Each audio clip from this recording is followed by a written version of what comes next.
Olá, turma, tudo bem com vocês? Eu sou a professora Cíntia, professora de História. Hoje nós vamos para a aula número 59 do 7º ano e o assunto é mineração no Brasil. Faremos uma introdução acerca desse assunto.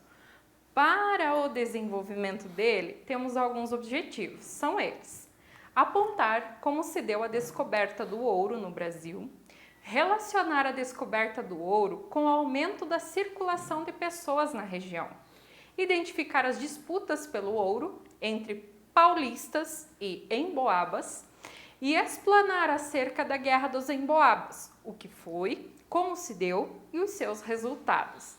Antes de mais nada, já separe seus materiais para a aula de hoje. Você irá precisar do seu livro didático que trata acerca desse assunto, caderno de história para as anotações das principais informações, mas também para a realização da atividade ao final desta aula, assim como lápis, caneta e borracha. Tendo tudo isso em mãos, podemos dar continuidade a essa aula. Primeiramente, as primeiras descobertas de ouro e de diamantes na região, que mais tarde foi chamada de Minas Gerais, não tem uma data, um local preciso, mas acredita-se que provavelmente elas aconteceram em fins do século XVII, em meio às expedições paulistas. A descoberta de ouro se deu na região onde hoje se localizam os estados de Goiás e Mato Grosso, não necessariamente só no estado de Minas Gerais, tá? Em toda aquela região. Claro que em Minas Gerais concentram-se cidades históricas que lá haviam mais minas, mas não necessariamente só ali, tá? A notícia da existência de lavras se espalhou rapidamente por várias regiões da colônia e também lá para a metrópole portuguesa. Pensa só, na época não tinha internet, WhatsApp, nada, nem telefone, nem aquele tijolão, né? O celular. Mas essa era uma notícia que estava sendo esperada há muito tempo. Desde 1500, quando o Brasil foi conquistado, 22 de abril de 1500, o intuito, o objetivo dos portugueses era encontrar minas de ouro. E lembrem-se até das lendas do Eldorado e entre outras situações. Mas chegaram aqui e não encontraram de primeiro momento, só a questão da madeira, o pau-brasil, o contato com os índios e toda essa situação.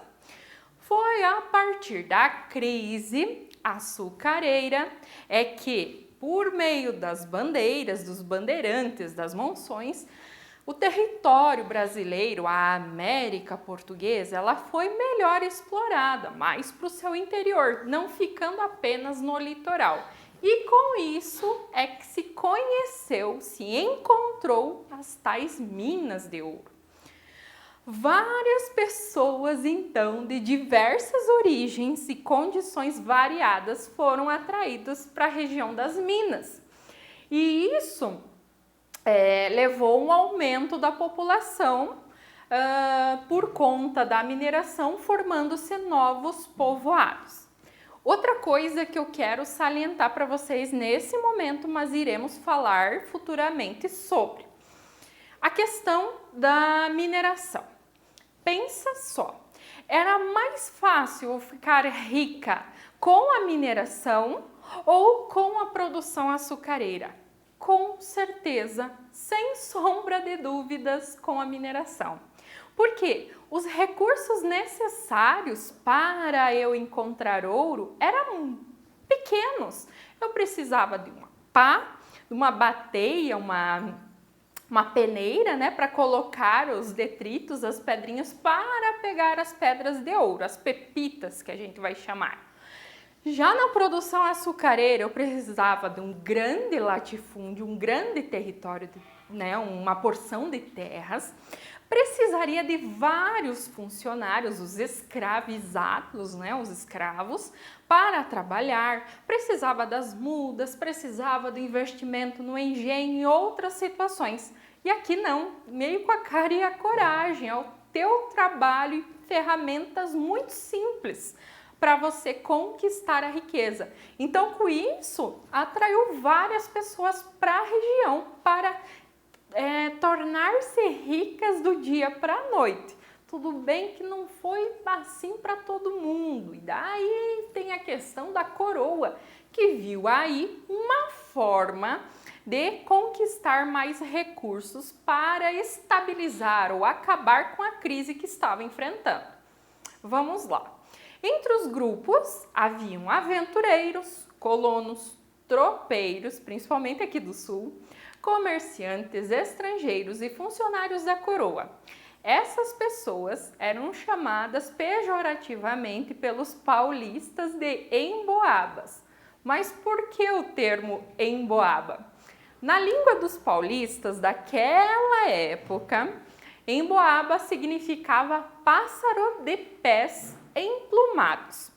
Isso porque fazia referência às botas e calças usadas pelos colonos que vinham para a região. E essas eram estranhas aos paulistas porque eles andavam descalços, então por isso. Até vocês podem pesquisar na internet sobre o emboaba, vocês vão encontrar um pássaro com os pés emplumados, cheio de penas. Muito bem. Com a circulação de várias pessoas na região, em virtude da descoberta do ouro, houve o surgimento de novas rotas comerciais, arraiais e povoados. No ano de 1722, com o propósito de controlar a extração dos metais preciosos, a coroa elevou Cuiabá à categoria de distrito, subordinada à capitania de São Paulo. Diversas disputas pelo controle da área mineradora ocorreram, levaram a enfrentamento armado entre quem? Os paulistas, aqueles que encontraram ouro, e os emboabas. E essa situação, esse enfrentamento, ficou conhecido como Guerra dos Emboabas. E acontece entre os anos de 1707 a 1709. Então, vamos entender um pouquinho mais sobre esse conflito. A Guerra dos Emboabas, então, foram disputas em torno das minas de ouro. Os bandeirantes, eles queriam obter da coroa portuguesa o direito de explorar exclusivamente os metais preciosos que foram encontrados por eles.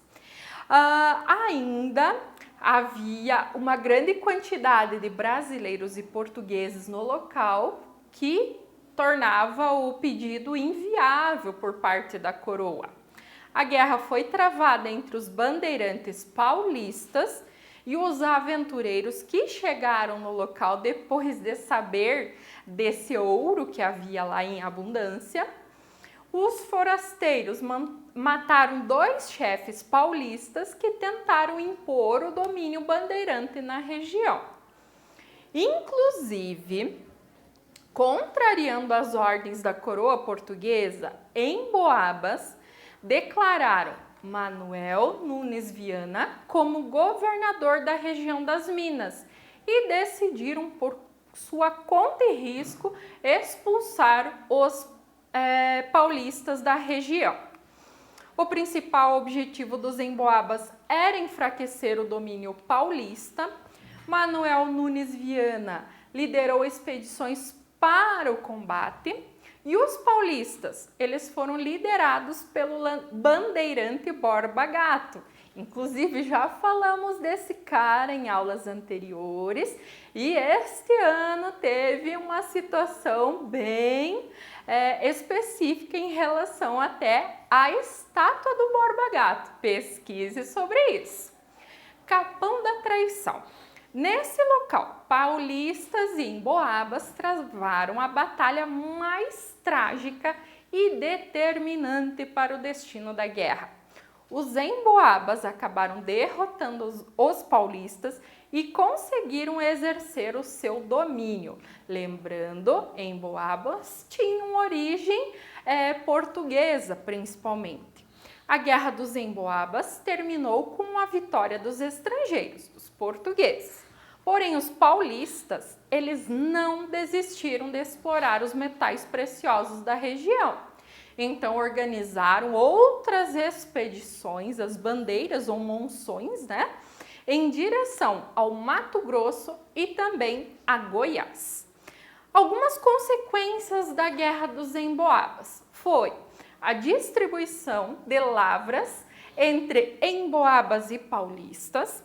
São Paulo e Minas tornaram-se capitanias ligadas à coroa portuguesa.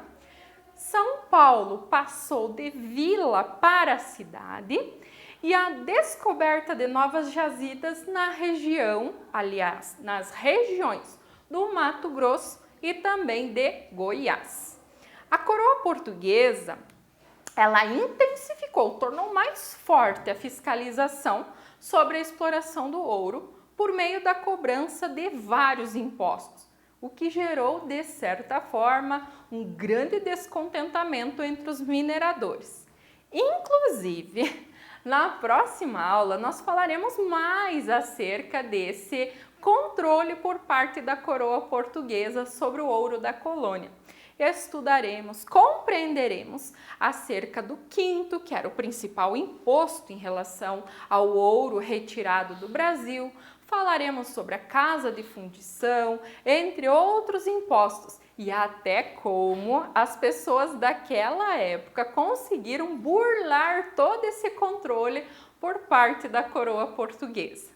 Muito bem, terminada essa aula, agora vocês devem realizar a atividade referente a ela, com o propósito de revisar o assunto de hoje, mas também fixar algumas informações que com certeza os ajudará a compreender próximos assuntos. Bons estudos a todos, até a próxima aula, um abraço e tchau!